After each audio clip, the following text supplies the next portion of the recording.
하나님의 말씀 출애굽기 23장 9절 보시겠습니다.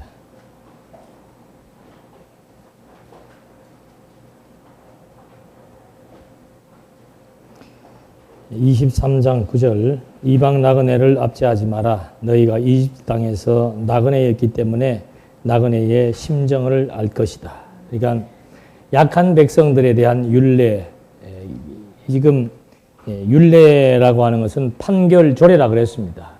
그러니까 10가지 계명에 기초해서 그 다음에 세부적인 판결조례 사항들인데 상전과 종, 가족과 이웃, 가축과 소유, 그 다음에 약한 백성, 이런 모든 것들 속에서 이제 구체적으로 하나씩 지침을 주었는데, 여기 지금 나그네에 대해서 왜 압제하지 말아야 되는가, 가난한 자들을 왜 압제하지 말아야 되는가, 이런 부분들이 전부 다 역사적인 맥락에서는 애굽의 노예 생활을 했던 것을 기억나게 하기 위해서라고 이게 지금 9절에도 명시가 되어 있습니다. 그러니까 우리가 성경을 해석할 때 항상 구약 성경을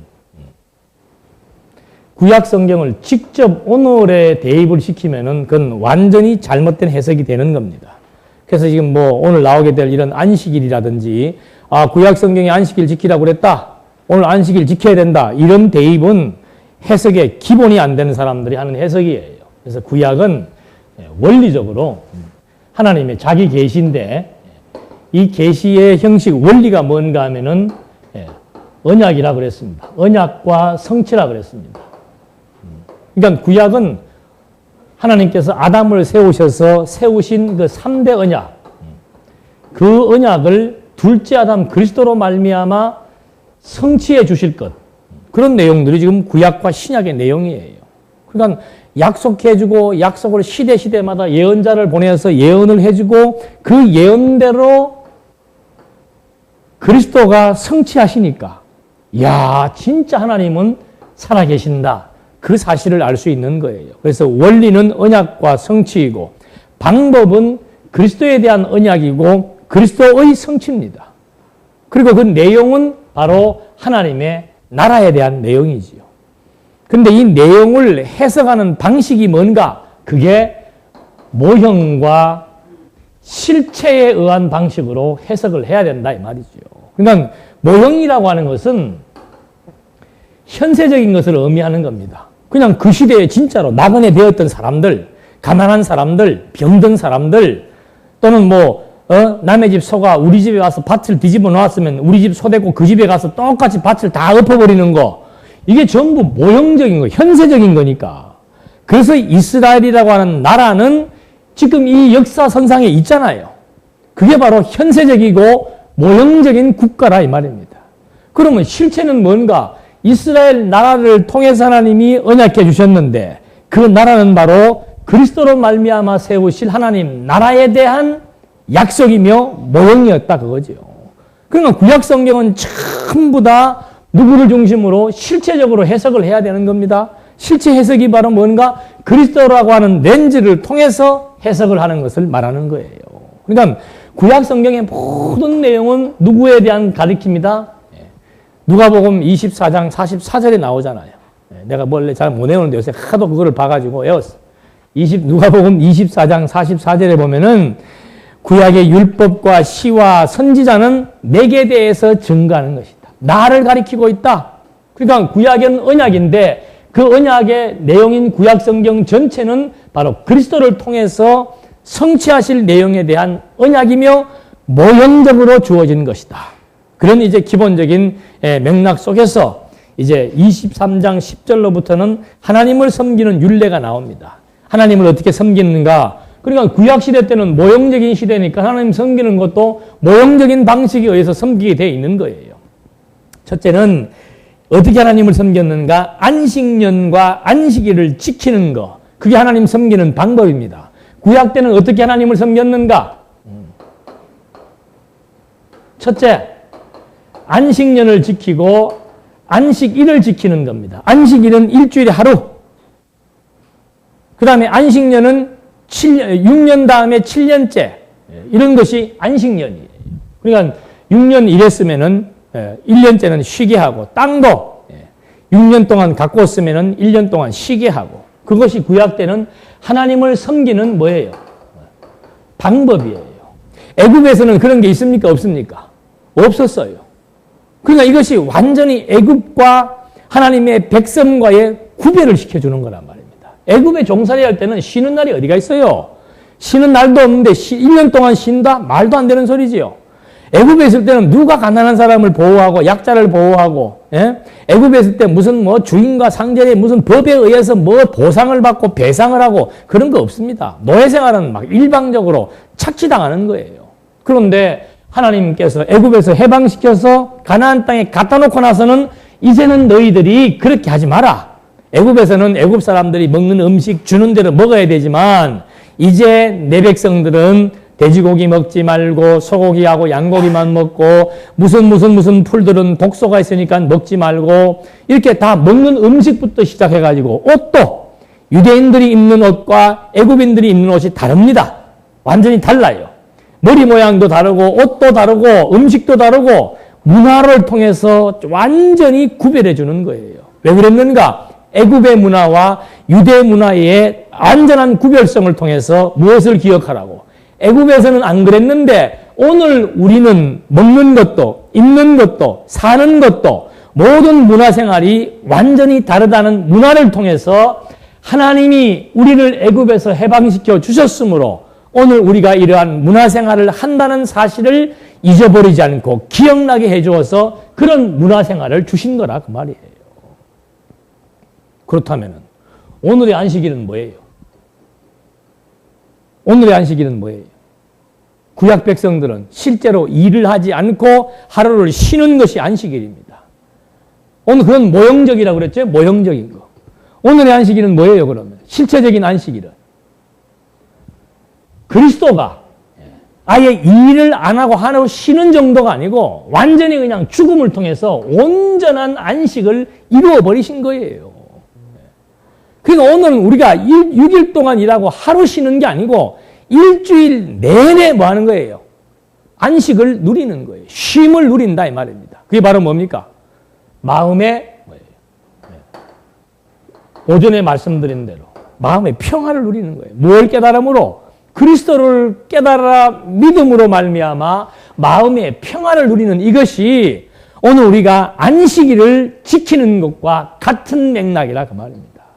그러니까 6일 동안 세상살이 하다가 오늘 하루 교회 나오는 거 이게 안식일 지키는 그건 구약 때 말이고 오늘은 교회를 나오든 안 나오든 5일째든 4일째든 3일째든 상관없이 언제 어디서나 마음의 평화를 유지해 나가는 거 그것이 안식일을 지키며 누리는 것이다 그 말이죠.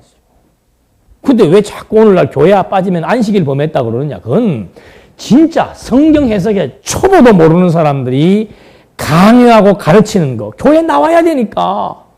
그러니까 그렇잖아요. 제가 그때 그런 사설 한번 썼죠. 한국 교회를 뭐라고 풍자했는가? 나와라, 돈 내라, 집 짓자. 왜 자꾸 나오게 하느냐 이 말입니다. 안 나오겠다는 사람까지 붙들어서 왜 나오게 하는가? 목적이 뭐예요? 말이야 그렇게 하지 말이야. 하나님의 사랑하는 택한 백성이면 뭐 내 백성인가? 예? 내 백성이면 내가 나오라고 소리를 지르죠. 내 자식도 지금 그렇게 안 하는데. 왜 나오라 그러냐? 그걸 알아야 된다 그러냐, 그거를. 나와서 앉혀놓고, 그냥 빈손 들고 구약에 절대 빈손 들고 못 나옵니다. 구약에는 하나님의 집에 나올 때 빈손 들고 못 나와요. 그걸 그대로 여기다 대입을 시켜놓으니까, 교회 나올 때 빈손 들고 나와서는 안 된다. 하나님에게 합당한 예물을 가지고 나와야 된다. 그렇게 말하는 거예요. 나와서 돈 가지고 나와서 집 지어놓고 그 집이 무슨 의미가 있냐 그 말이에요. 제사 드리는 집으로 탈바꿈 시킨 거예요. 구약 그대로. 성막을 오늘날 교회당으로 탈박시켜 놓고 구약에 나와 있는 재물을 오늘날 돈으로 탈박시켜 놓고 구약의 안식일을 오늘날 주일로 탈바꿈을 시켜 놓고서는 성도들을 착취하는 거 아니에요? 양국교회가. 여러분들은 열 안 나요? 그런 상황을 보면은 나는 그래서 처음에 이 말씀을 접하기 이전에 물론 뭐 잘못된 길로 접을 했습니다만은 신비주의를 통해서 접근을 했습니다만은 나는 목사 안 하고 여기다 무슨 완장이나 하나 채워줬으면 좋겠다. 그래갖고 이 싹군 도둑 먹었던 그런 인간들이나 잡아서 좀 어떻게 해봤으면 좋겠다는 그런 생각이 들 정도더라. 근데 지금은 뭐 그렇게까지 할 필요는 없지만은 말씀만 바르게 전하면 되는 거 아니에요. 얼마나 많은 한국교회 성도들이 예배 교회당은 하나님의 말씀을 배우는 당 그대로 장소예요, 장소. 말씀을 배우고 서로 친교를 나누는 장소예요. 문화생활을 하는 장소란 말입니다. 그건 성전이 아니에요. 구약의 성전은 그리스도의 몸이 성전이란 말입니다. 근데 음악의 성전이 그리스도의 몸인데 이 건물을 갖다가 교회당 건물을 갖다가 성전이라고 가르치는 이게 제대로 된 교회냐 그 말이죠. 성전 나올 때 반드시 제물이 있어야 되지요. 예물이 있어야 되죠. 예물이 없으면 제사를 못 드려요. 제사를 못 드리면 제사함을 못 받습니다. 반드시 예물을 가지고 나와야 돼요. 그럼 교회 나올 때 그대로 대입시켜서 반드시 뭐 갖고 나와야 된다? 연보, 헌금 가지고 나와야 된다. 헌금을 뭐 하라? 바치라. 연보는 여러분들이 어디다 바쳤어요? 우리도 지금 연보 다들 내시는데 왜 연보 내는 거예요? 연보를 내는 것도 아니고 바치는 것도 아니고 그냥 쓰는 거예요. 여러분들이 봤을 때 이런 일에 써야 되겠다고 해서 쓰는 거지 바치는 것도 아니고 누구한테 내는 것도 아니란 말입니다. 저한테 낸다면 제가 여기서 그걸 해야 되죠. 봉투를 들고. 아무개 집사님이 오늘 하나님 앞에 이런 감사한 생일 감사 연보를 30만 원 냈습니다. 기도하십시다. 왜? 나한테 바쳤으니까. 생전 그런 거 못 받잖아요. 여기로 올라오지도 않고. 우리는 저 몰래카메라 달 필요도 없어. 저는 연보 관리도 안 하고 여기 올라오는 연보도 없기 때문에. 하나님한테 바친다 그렇게 거짓말을 해서 사람들로 하여금 제사 드리러 나오니까 연보 바쳐서 하나님께 드리는 줄로 그렇게 알잖아요. 그냥 이렇게 잘못된 해석들이 다 성경에 있습니다. 교인들은 배우기 잘했으니까 모르는 거죠. 대충 그냥 해주는 목사가 하는 말만 믿고 아멘하면 된다 그러지 성경을 가르쳐주지 않잖아요. 성경 제대로 가르치면 또 이단이라고 그래. 자기들이 하는 거 안 하면은 이단이야 요새는. 구약 성경에 안식년이 하나님 섬기는 방법입니다. 지금은 어떻게 하나님 그리스도가 하나님을 섬긴 거예요. 당신이 죽음을 통해서 완전한 휴식을 취하시면서 자기 백성들에게 이제는 6일뿐만이 아니고 하루뿐만이 아니라 일주일에 하루만이 아니고 일주일 전체의 안식을 누릴 수 있는 그런 안식일과 안식년을 당신이 다 완성해서 우리들로 하여금 이제 모형적인 안식년이나 안식일을 지키는 게 아니고 실체적인 안식을 누릴 수 있도록 그리스도가 다 성취해놨다는 사실을 우리는 신구약 성경을 입체적으로 해석을 해야만 바른 결론을 얻을 수 있다 이 말이에요.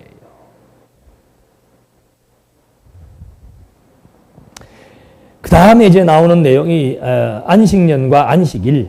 그래서 이 안식년은 가난한 자와 들짐승들을 먹게 하기 위해서 밭에 있는 거 그대로 놔두는 거죠. 그 다음에 안식일은 일주일 6일 동안 일했으니까 종들을 쉬게 하는 겁니다. 그래서 그날은 다른 신들의 이름을 부르지 말도록.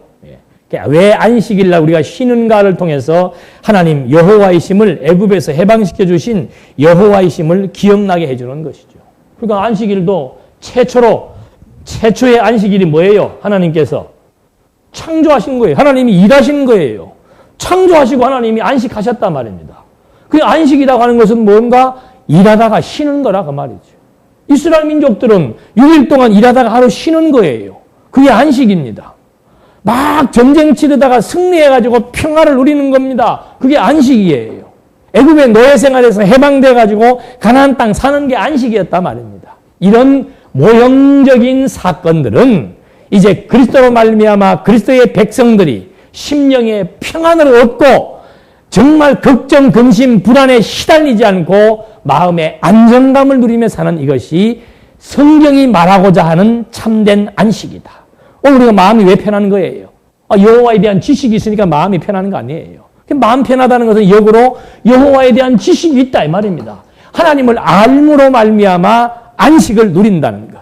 걱정이 안 되고 근심이 안 되고. 왜? 하나님이 섭리가 어떻게 되어지는지를 지금 성경을 통해서 배우고 나서 보니까 야 진짜 모든 천하의 범사가 다 하나님의 뜻을 따라 되어지는 때가 있구나. 그리고 반드시 하나님의 뜻대로 되구나. 아, 그게 깨달아 믿어지니까. 요셉이 감옥을 가도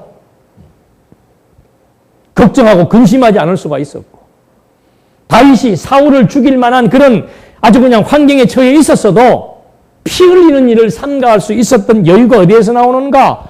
하나님의 뜻대로 되어진다는 사실을 아니까 조바심이 나지 않고, 안달부달하지 않고, 걱정, 근심, 염려하지 않고, 그냥 평화로운 상태에서 하루하루 내게 주어진 일 감사하게 생각하면서 열심히 살아갈 수밖에 없는 거라 그 말입니다.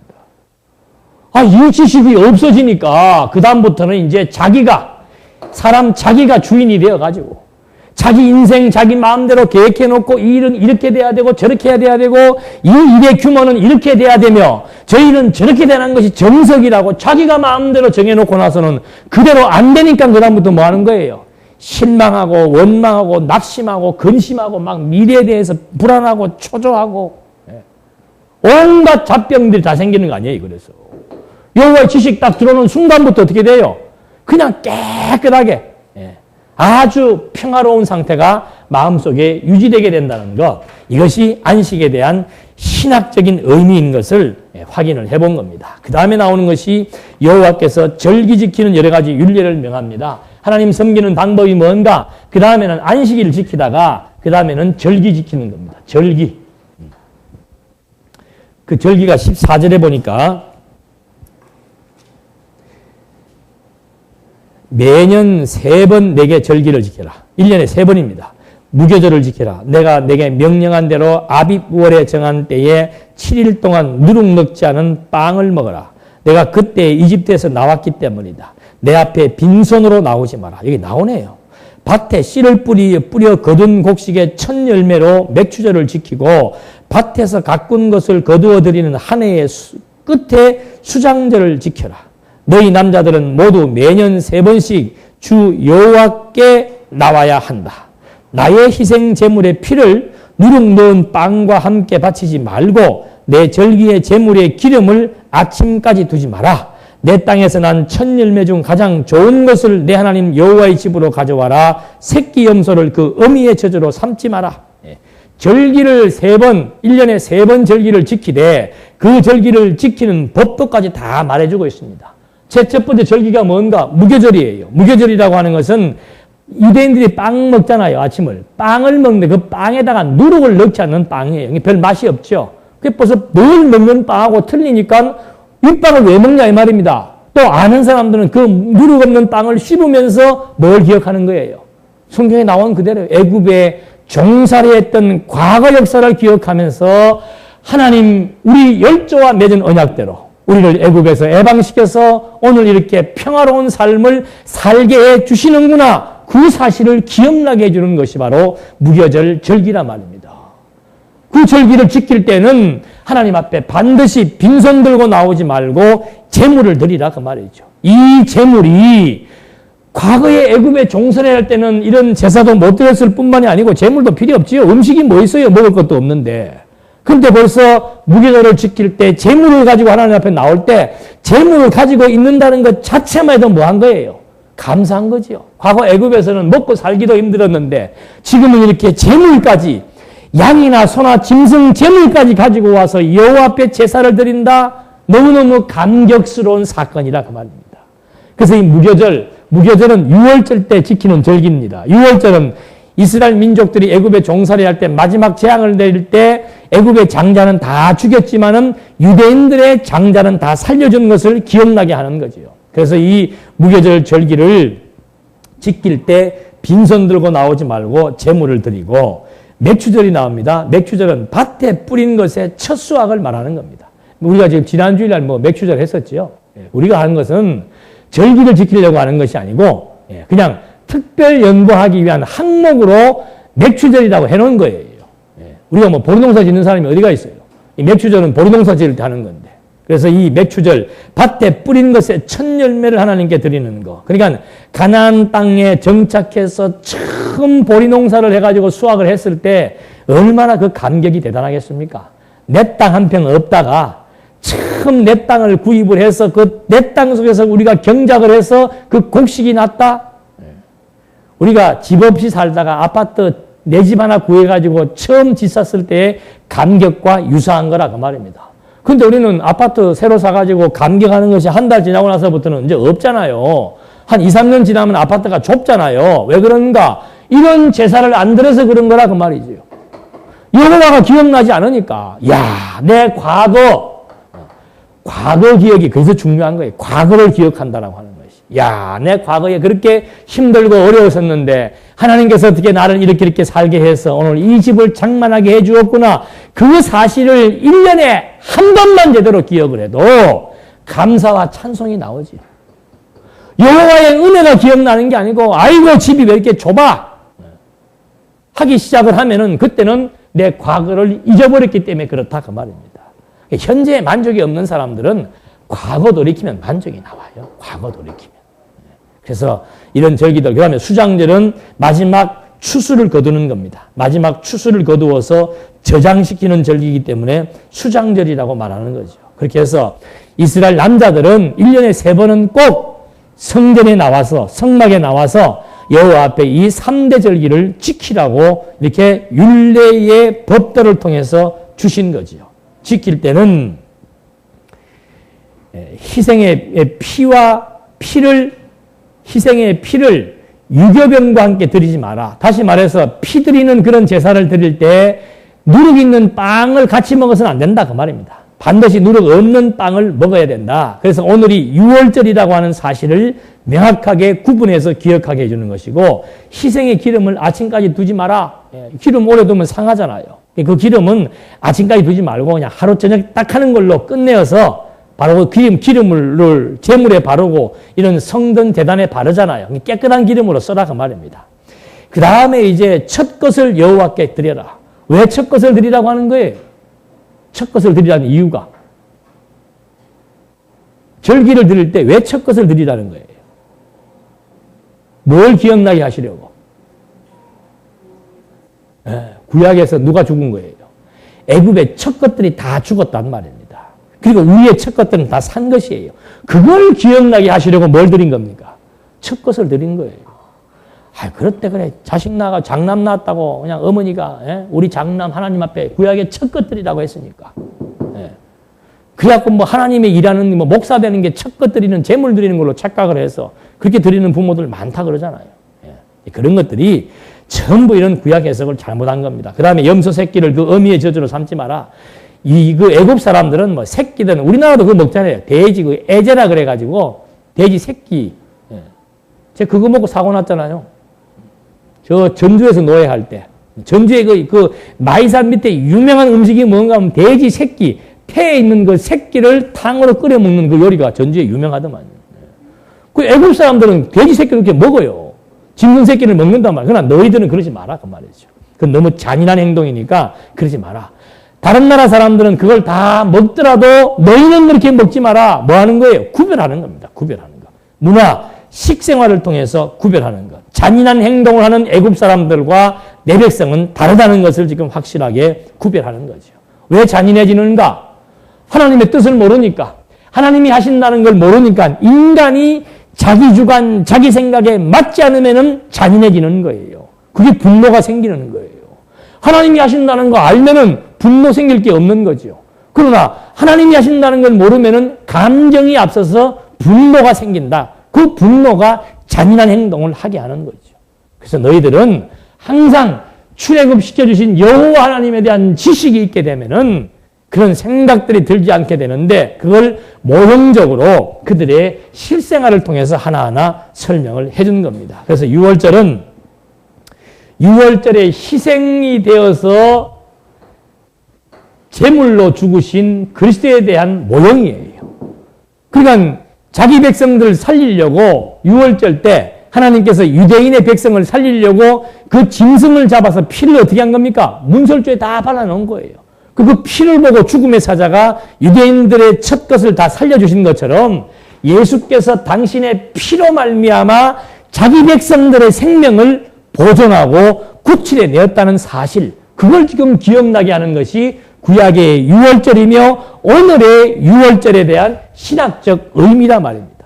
그러니까 오늘날은 유월절 지킬 필요 없어요. 왜? 그리스도가 직접 당신이 제물 되어져서 하나님 앞에 피를 갖고 나아가심으로 말미암아 자기 백성들에게 죽음의 사자가 다 넘어갔기 때문에 이런 의식은 바로 그리스도에게 직접적으로 적용되는 거다.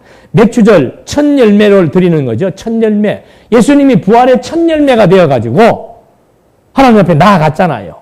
그러니까 오늘날도 맥주절은 이런 의미이기 때문에 지키지 않는 것이고 수장절 마지막 재림을 의미하는 겁니다. 마지막 가면은 곡식과 알곡과 쭉정이를 다 걸러내잖아요. 그래갖고는 이거로 다 키로 쳐서 곡식만 골라내는 그런 심판의 역사, 그것이 수장절에 대한 신학적 의미다 그 말이죠. 오전에 예수님이 말했잖아요. 복음을 전파해라. 받지 않으면 마지막에 심판한다. 그게 수장절에 대한 약속이다 그 말입니다.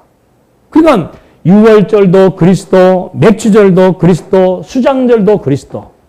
그리스도의 죽음에 대한 것이 바로 유월절이고, 그리스도가 부활의 첫 열매가 되어 하나님 앞에 나간 것이 바로 맥주절이고, 그리스도가 심판주로 오실 것이 바로 수장절에 대한 모형적인 예표로서의 약속이라 그 말입니다. 그러나 구약 성경의 안식일도 절기도 전부 그리스도를 가리키고 있는 것이지, 오늘날 우리가 무슨 안식일을 지켜서 의가 되고 수장절을 지켜야 되고 맥주절을 지켜야 되고, 그러니까 바울이 이제는 이런 절기가 아무런 의미가 없다 이 말입니다. 그리스도로 말미암아 이 절기에 대한 신학적 의미만 깨달으면은 이제는 절기를 지켜서 우리가 무엇을 행한다는 것은 그건 다 초보적인 때의 모습이었다고 바울이 말하잖아요. 근데도 요즘도 신정통주의 학파들은 죽으라고 절기를 지켜요. 죽으라고. 네. 때마다 옷 갈아입어요. 때마다 가운 색깔, 이 후드 색깔 바꿔가지고 때마다 바꾸는 이유가 뭔가, 절기도 너무너무 많더만, 절기가. 네. 성령 강림절, 불임절, 부활절, 성탄절, 그건 기본이고, 나는 알지도 못하는 절기들이 그렇게 1년에 막 수십 번이 되는 거예요. 성경과 위배되는 얘기지요. 이제는 모형적인 나를 지키는 게 아니고, 모형적으로 무슨 육신적인 노동을 하다가 쉬는 것이 아니고 심령의 안식과 하나님에 대한 지식을 통해서 여호와를 경외해 나가는, 이것이 절기에 대한 참된 의미이고 하나님을 섬기는 방법인 것이지, 무슨 날을 지키고 옷을 다르게 입고 어떤 의식과 제도에 의해서 자꾸 무엇을 만들어 나간다는 것은 성경에 대한 잘못된 이해 방식에서 나온다는 것을 확인한 겁니다. 그 다음에 이제 20절로부터 보아라, 내가 내 앞에 한 천사를 보리어 너를 길에서 보호하고 내가 예비한 곳으로 너를 인도할 것이니 그 앞에서 삼가 조심하고 그의 목소리를 청정하며 그를 노엽게 하지 마라. 내 이름이 그에게 있으니 그가 너희 반역을 용서하지 않을 것이다. 내가 그의 목소리를 온전히 청정하고 내가 말한 모든 것을 행하면 내가 너희 원수들에게 원수가 되고 너희 대적들에게 대적이 되겠으며 나의 천사가 내 앞에 가서 너를 아모리 족속과 헷 족속과 브리스 족속과 가나안 족속과 히위 족속과 여부스 족속에게 인도할 것이며 나는 그들을 멸절할 것이다. 그들의 신들에게 절하지 말고 그들을 섬기지 마라. 그들의 행위를 본받지 말고 그것들을 다 부시며 그들의 우상 기둥들을 깨뜨려버리고 나 여호와 너희 하나님만을 섬겨라. 그리하면 내가 내 양식과 물에 복을 내리고 너희 가운데서 병을 없앨 것이니 내 땅에서 유산하거나 임신 못하는 자가 없을 것이며 내가 너의 날수를 채울 것이다. 이것도 진짜 신앙 모르면은 멋있는 말 되겠지요. 예? 애 못 낳는 사람들, 양식 부족한 사람들, 병든 사람들, 유산 잘하는 사람들 다 하면 돼요? 예? 하나님 앞에 나와서 잘 섬기면 어떻게 된다는 얘기예요. 그러니까 교회가 우습게 되는 거예요. 우습게 되는 거. 이때는 지금 하나님께서 누구를 통해 섭리하시는 겁니까? 천사의 말을 청종하게 해서 하나님께서 전쟁도 주관하시고 하나님이 모든 섭리의 근본이 되심을 알게 해서 우상 섬기지 마라. 나 섬기면 내가 너희들에게 뭐 주겠다? 복 주겠다. 이 복이 무슨 복이에요? 현세적인 복이라 그 말입니다. 그건 지금은 구약은 천사의 말을 통해서 자기 백성들로 말미암아 하나님이 어떤 분이신 줄 알게 했다면은 지금은 천사보다 우월하신 그리스도의 말씀을 통해서 현세적인 복이 아닌 무슨 복이에요? 신령한 복, 실체적인 복을 지금 우리에게 누리게 해주시는 거라 그 말입니다. 근데 사람들은 그 별로 안 좋아하죠. 예? 실체적인 복, 신령적인 복보다는 뭐가 좋아요? 그러니까 하나는 알고 둘은 모르는 거예요. 돈이 많다고 마음이 평화로운가? 행복이 뭡니까? 행복이. 마음이 평화로운 게 행복 아니에요? 마음이 평화로운 게. 근데 그 마음 평화로운 건 잊어버리고 전부 순간이에요. 순간. 좋은 집, 좋은 차, 많은 돈, 뭐 좋은 직장, 그 기쁨은 다 순간에 불과한 거 아니에요? 아무리 좋은 집을 사오십시오. 집 살 때 한 달 정도 가면 그다음부터는 그 집에 대한 감동 없습니다. 아무리 좋은 경험을 하고 아무리 많은 것을 가져보십시오. 그 마음의 기쁨이라는 것은 한순간에 불과한 거예요. 근데 어리석은 인간들은 죽는 날까지 그거 되기만을 기다리며 사는 거예요. 그게 참 불쌍한 인생이지. 예? 오늘 먹을 것, 입을 것이 있은 적 족한 줄 알아야 됨에도 불구하고 오늘 주어진 것에 대한 감사는 없는 거예요. 끊임없이 자기가 만들어 놓은 규모가 있습니다. 자기 육체의 본능 따라서 추구하고 싶은 방향이 있는 거예요. 그것만 만들어 놓고 이거 안 이루어졌다고 원망하고 불평하고 이랬으면 좋겠고 저랬으면 좋겠고 요것만 이렇게 되었으면 좋겠고 그 복은요. 육체의 옷을 벗어야 되는 거예요. 그 복은. 인간의 욕심은 채울 수가 없단 말입니다. 그래서 하나님에 대한 지식이 들어오면은 이런 것들이 부족해도 부족하다고 느껴지지가 않는 거예요. 왜? 하나님이 정해져 오신 분복대로 되었다고 믿어지고 내가 어떤 존재인 줄 아니까 하나님의 능력과 보호하심이 어떤 것인 줄로 아니까 그냥 오늘 이렇게 사는 것만 해도 감사하다 그 말이에요. 사는 것만 해도. 이게 어떻게 그냥 말로 해가 되겠어요? 예? 여러분 뭐 이렇습니다 해가 되겠습니까? 정말 구구절절 하나님에 대한 지식이 자꾸 들어와서 야 정말 확실히 그렇다. 그게 믿어져야 되지. 죽으라고 먹이시면서 하나님께서 때를 따라 섭리하십니다. 기한이 있습니다. 하나님이 주신 분복이 있습니다. 사람에게 주신 분복은 다 다릅니다. 목이 터지라고 말하면 뭐하냐 이 말이에요. 그래 그거는 그거고 나는 이것이 필요하다니까. 그래서 하나님에 대한 지식이 들어오면은 자기 발견부터 되는 거예요. 자기 발견부터. 그러니까 이것이 우상이라고 그러잖아요. 우상이라고. 그러니까 여러분 우상이 뭐예요? 신학에서는 우상이 뭐예요? 탐심. 그게 우상이라고 그러잖아요. 그러니까 신약 성경에 아예 그냥 명시해 놓습니다. 유대주의. 우리가 싸워야 될 대상이 뭔가? 구약에서는 지금 이렇게 욕심의 노예가 되어가지고 천사의 가르침을 받지 않고 우상을 숭배하는 그것은 절대로 용납 못한다고 하나님이 말씀해 놓았는데 지금은 그리스도께서 유대주의, 세속주의, 그 다음에 적그리스도 아예 그냥 명시를 해놓은 거예요. 유대주의라고 하는 것은 뭔가? 도덕심이에요. 도덕심. 도덕심. 인간이 인간끼리 만들어 놓은 규칙이에요. 힘 있는 자가 약자를 지배하기 위해서 만들어 놓은 것이 바로 도덕이란 말입니다. 도덕. 지금 중국 사회, 한국 사회가 이 유교 때문에 완전히 지금 다 망한 거 아니에요. 발전이 안 된 거 아니에요. 근데 뭐 오늘날도 무슨 뭐 어버이를 섬겨라, 어른을 섬겨라, 뭐를 어떻게 해라, 부모를 공경하고 그런 도덕 강의야. 요즘 학교에서 없어진다 그러나 윤리 도덕이. 없어져야 되지요. 그 누가 만들어 놓은가? 강한 자가 약자를 지배하기 위해서 만들어 놓은 고도의 전술이라 그 말입니다. 여러분이 도덕적으로 깨끗한 사람이 있어요? 한 사람도 없어요, 저부터도.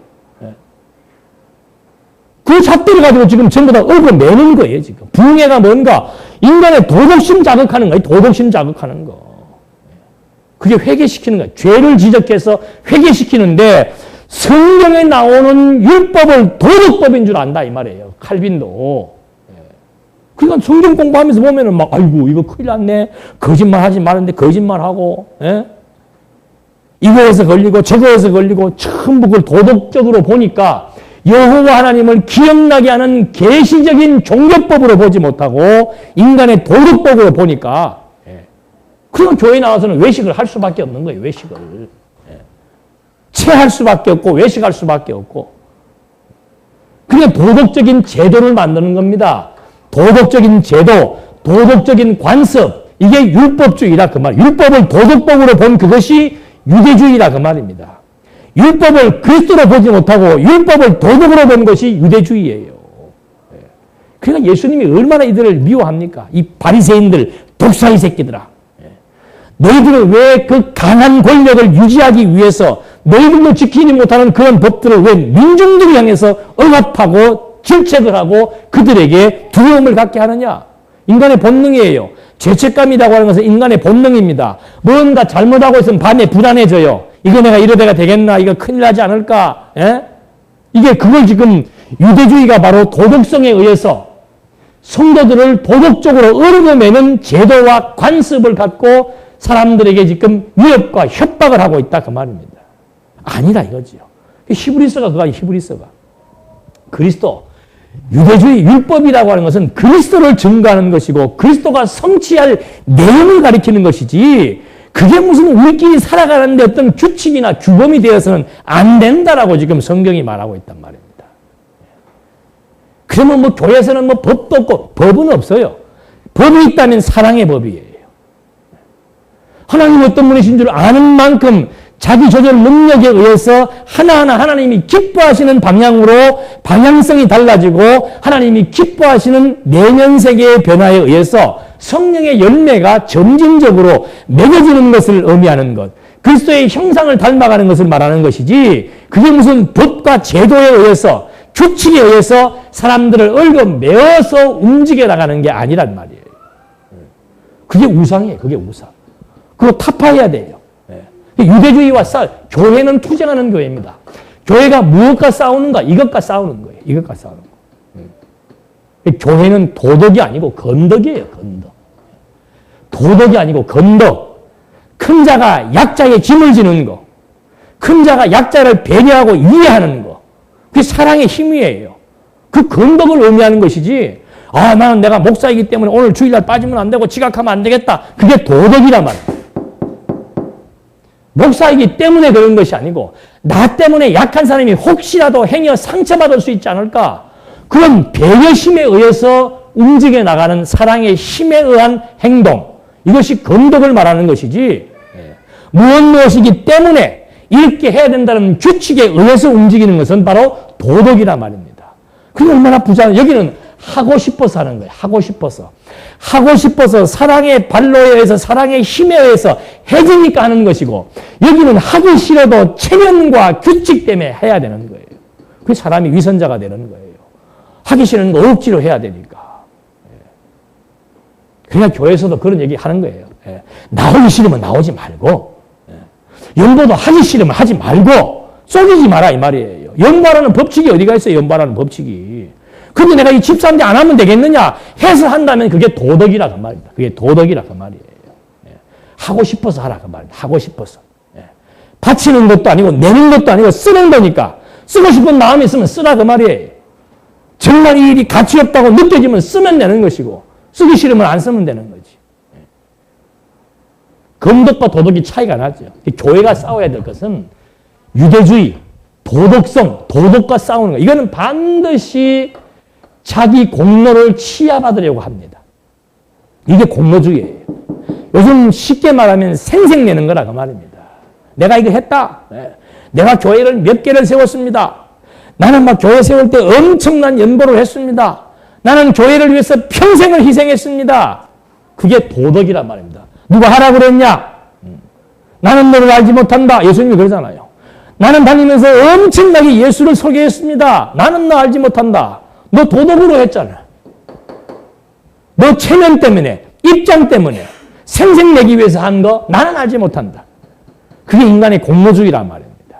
그러니까 인간은 하나님 모르면은 사랑의 힘에 의해서 하지 않으면은 반드시 자기가 한 일에 대해서 업적에 대해서 생색을 내려 하고 평가를 받으려고 하고 인정을 받으려고 할 수밖에 없는 거라 그 말이에요.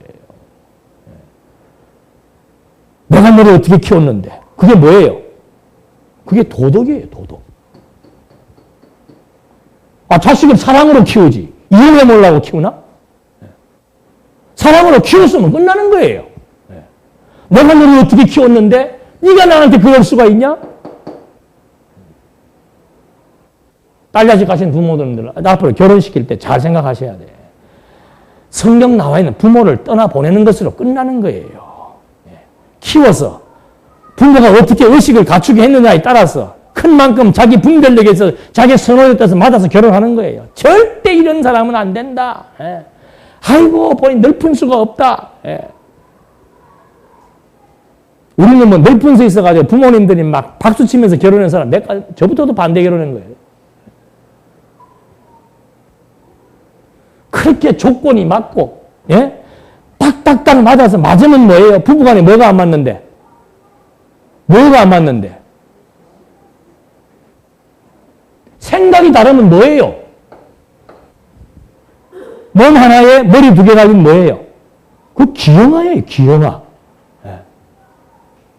남편의 생각과 아내의 생각이 서로 달라요. 사상이 다르고, 생각이 다르고, 뜻이 다르고, 삶의 목표가 다르고, 가치관이 달라요. 그게 어떻게 한 몸이 돼요, 이게? 이게 어떻게 한 몸이 돼요? 그래도 일단 돈이 많아야 되고, 직장이 번듯해야 되고, 키는 1m 80은 돼야 되고, 아이고, 참. 다 갖춰야 돼, 다 갖춰야 돼. 그냥 본인들이 좋아하면 돼. 그건 본인들이 판단해야 되는 거예요. 정말 이 남자하고 나하고 생각이 같은가? 가치관이 같은가? 서로 대화가 되는가? 그걸 가지고 결혼을 해야 되지. 결혼이란 영혼의 결합인데, 예? 영혼의 결합인데, 육체의 결합으로 결혼을 생각하니까 결혼 생활이 파탄에 이르는 거 아니에요. 그러니까 내 자식 결혼 바로 시키려면은 우리 애들한테 뭘부터 바르게 가르쳐야 돼요. 건강한 영혼을 갖도록 하나님에 대한 지식이 바로 들어가야 돼요. 하나님에 대한 지식이. 제가 늘 그런 비유하잖아요. 어떻게 다른 거는 그렇게 부모들이 악착같이 하는데 교회에 나오는 교회 학교만큼은 너무 이렇게 자유로워. 네 뜻대로 해라. 아들이 누가 나오려고 그래요? 예?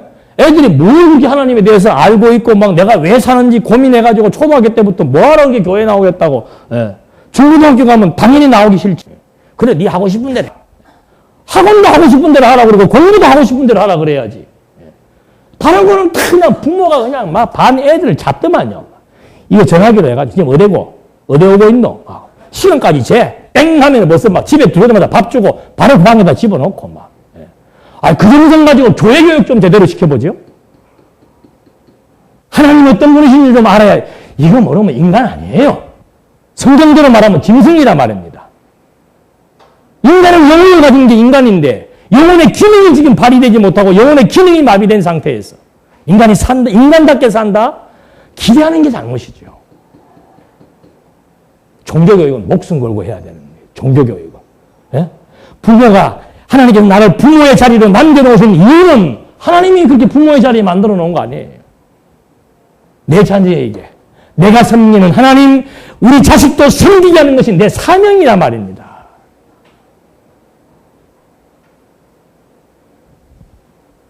세속주의, 이거는 사적인 욕심입니다. 사적인 욕심.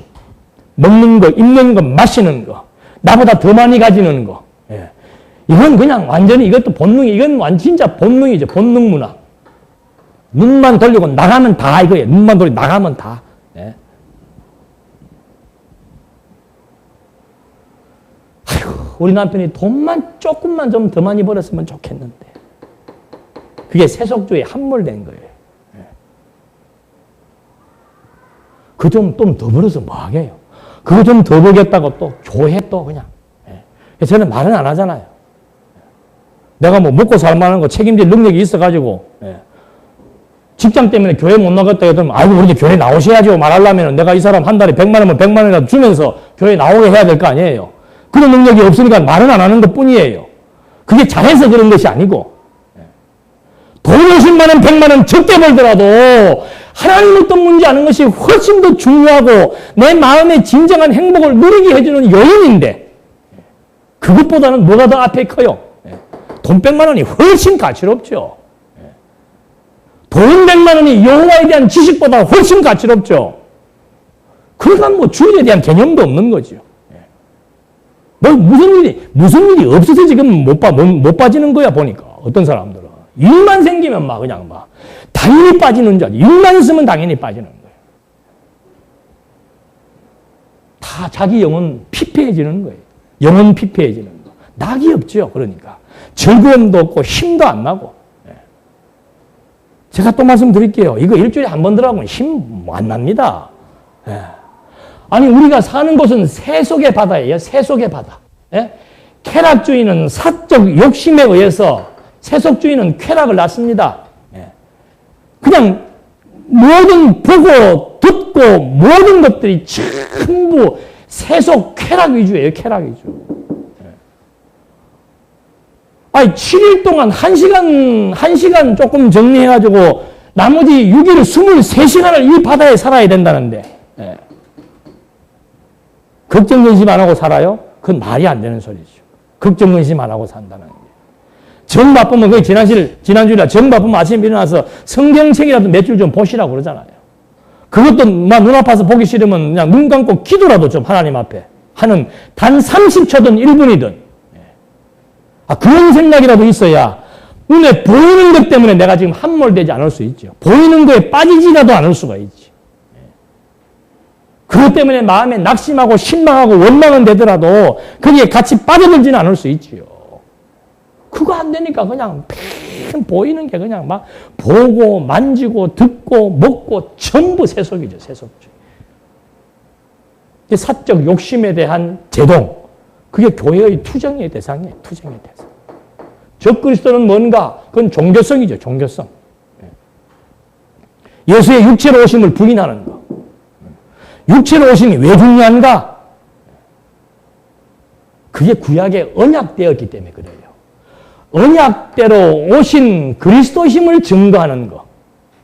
그 언약을 무시하고 예수가 그리스도심을 무시하게 되는 그것이 종교적으로 이제 완전히 타락의 인류를 걷는 거라 그 말입니다. 그러니까 한국교회 관심 없잖아요, 별로.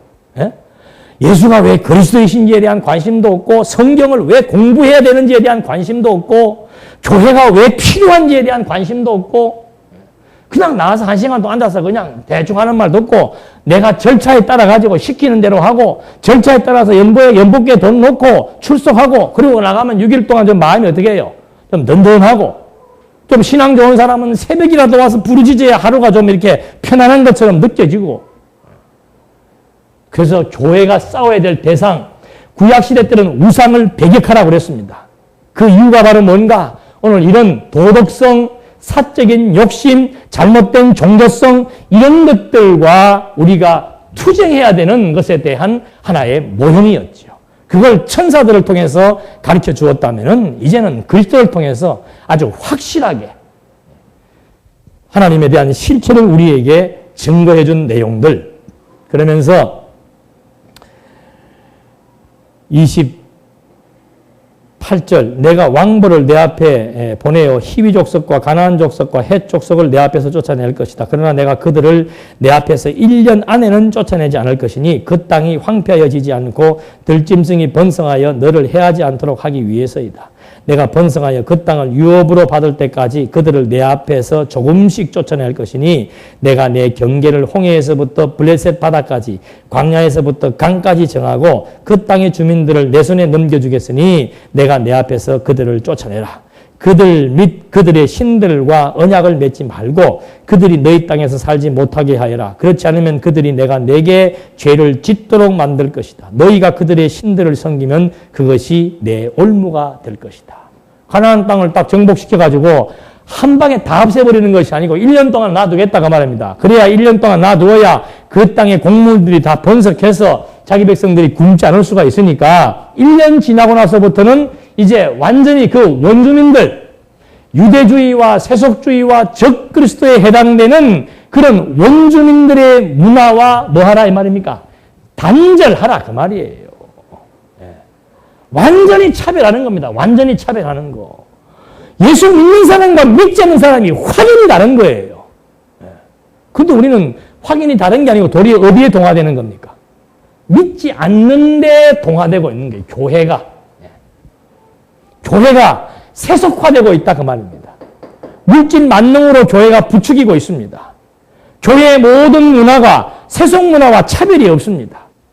그렇죠? 그러잖아요. 예배를 드려도 그냥 말씀 가르치면 되지. 청년들이 뭘 좋아합니까?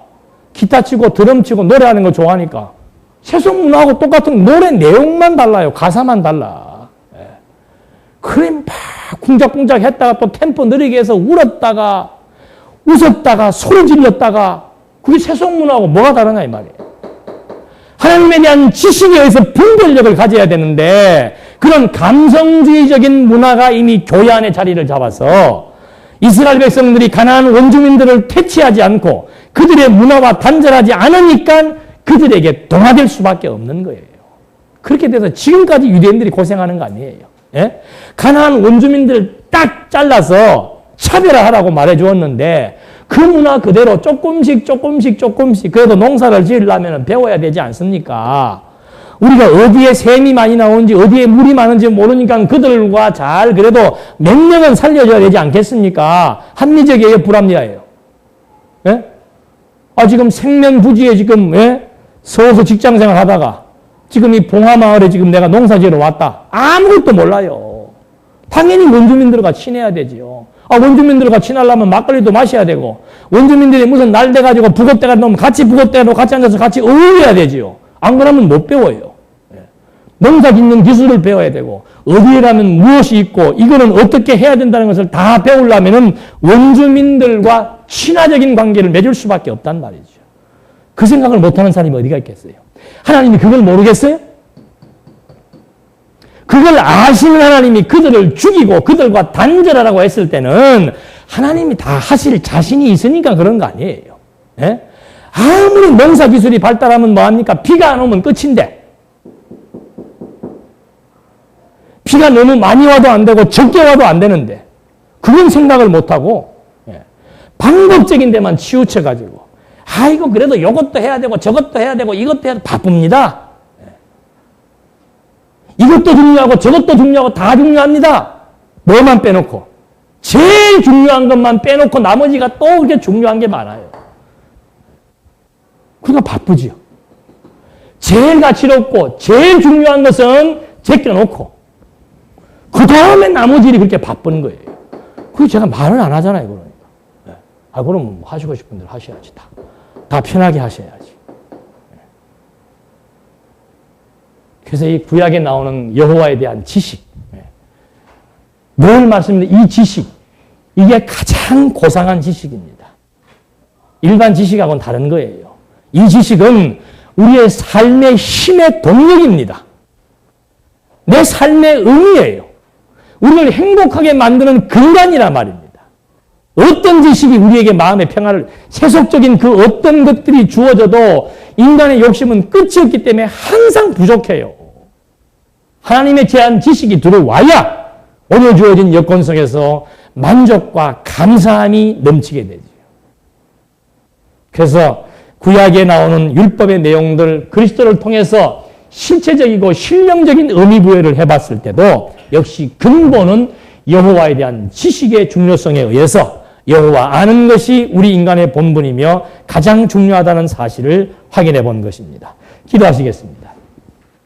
이스라엘 백성들을 애굽에서 해방시키고 그들을 광야 40년 길을 걷게 하셨다가 다시 가나안 땅에 정착시켜서 원주민들과의 관계 속에서 하나님의 존재를 각인시켰고 하나님에 대한 지식의 중요성을 다시 한번 확인해 주었습니다. 하나님 오늘 이 땅에 살면서 왜 우리에게 그리스도가 필요한 것이고 하나님을 아는 지식이 왜 고상한 것인지를 다시 한번 더 깨닫게 해주시사 정말 우리 모두 여호와의 주신 분복 따라서 하나님 의지하며 살아갈 수 있는 이 아름다운 신앙의 바탕 위에서 늘 찬송하며 살아가기에 부족함이 없도록 인도해 주시옵소서. 예수님의 이름으로 기도드립니다. 아멘.